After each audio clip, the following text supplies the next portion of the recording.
Something is happening in America right now that the history books will record, and I need you to understand the full weight of what that means before we go any further. 1 million people. 1 million human beings, standing in the streets, surrounding the residence of the President of the United States. Not in one city, not in two cities, across 3,000 separate demonstrations spread across every corner of this country simultaneously. From the cold streets of Seattle to the humid squares of Miami, from the Rust Belt neighborhoods of Detroit to the sun-baked avenues of Phoenix. 1 million Americans who woke up on the same morning and made the same decision, that today was the day they were going to stand up and be counted, regardless of the personal cost of doing so. I have been studying American political history for a long time, and I can tell you with complete confidence that what is unfolding in the streets of the United States right now has no modern parallel. Not in scale, not in geographic spread, not in the raw emotional intensity that you can see on the faces of every single person in every piece of footage coming out of these demonstrations. This is not a protest movement. This is a reckoning. And the difference between those two things is everything. Let me start with the numbers because the numbers themselves tell the story before a single word of analysis is added. 1 million people in the streets, 3,000 demonstrations. Think about what those figures actually mean in human terms. 3,000 separate locations means that in the average American county, and there are over 3,000 counties in this country, there is at minimum one demonstration happening right now. Every American, regardless of where they live, regardless of how rural or urban their community is, can walk out of their front door and find people who have made the same decision they have. That is not an accident of logistics. That is coordination at a level that reflects months of organizing, deep community networks, and a shared sense of urgency that has been building beneath the surface of American political life until this moment when it finally broke through. And the focal point of that urgency is the man who lives at Mar-a-Lago. The man whose decisions have sent American service members to die in the Middle East. The man whose economic policies have pushed gas prices to levels that are straining the budgets of working families who already had no margin left.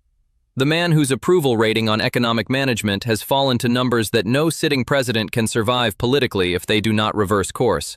The protesters did not choose this location randomly. They chose it because it is personal. Because the decisions that have changed their lives, their children's futures, and their country's standing in the world are being made from behind those walls, and they want the man making those decisions to hear them.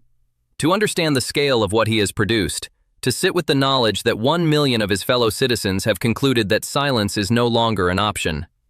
Now I want to talk about what is actually happening on the GDK because the footage coming out of these demonstrations contains something that I have not seen in American protest coverage in my lifetime. And that something is the complete absence of a single demographic. These are not young people. These are not college students. These are not the usual suspects that political analysts point to when they want to dismiss a protest movement as ideologically driven or generationally isolated. The PGK filling these streets are middle-aged. They are elderly. There are veterans in wheelchairs holding handwritten signs.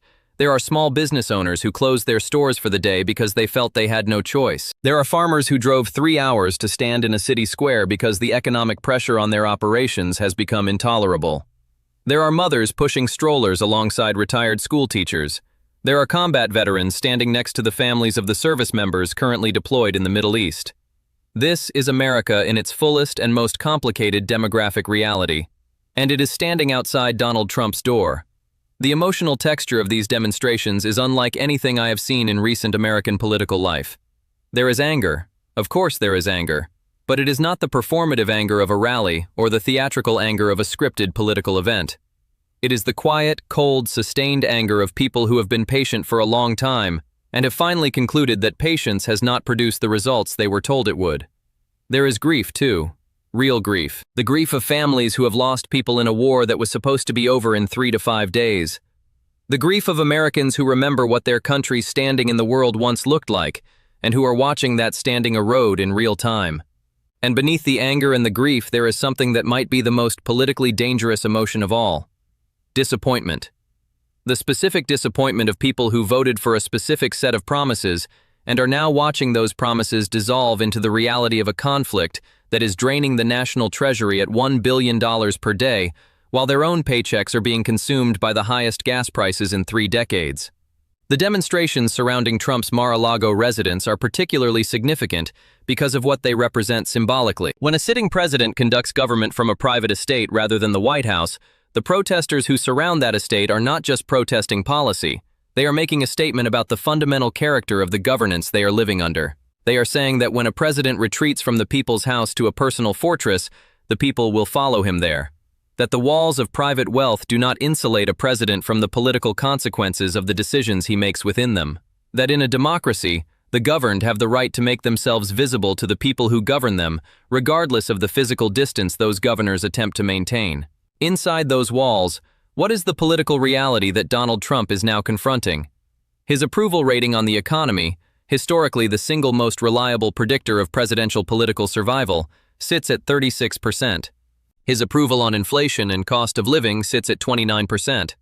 His approval on management of the Iran war, the category where he was supposed to be strongest given his projection of military resolve, is eroding at a pace that his political team describes in private as alarming. The Strategic Petroleum Reserve has been depleted by 172 million barrels in an attempt to hold down gas prices that have risen anyway. The G7 allies that America built over decades of patient diplomatic investment are publicly breaking with Washington over decisions made unilaterally in the middle of the night. Russia is profiting, China is watching, and the war that was going to be Trump's trophy, the decisive demonstration of strength that he was going to carry into his meeting with Xi Jinping as evidence of American resolve, is now in its fourth week with no exit visible and no definition of victory that anyone inside the administration is willing to state publicly. 1 million people in the streets understand this. They may not know every specific diplomatic detail. They may not have read the Goldman Sachs forecast that projects inflation rising 1.4 percentage points if oil holds above $130. They may not have tracked every wave of Operation True Promise 4 or every interceptor cost calculation that reveals the unsustainable mathematics of this conflict. But they feel it. They feel it at the gas pump. They feel it at the grocery store.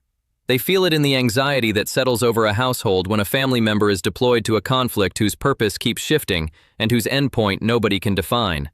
They feel it in the specific American way that economic insecurity and political betrayal combine into a fuel that has historically produced the most consequential political realignments in this country's history.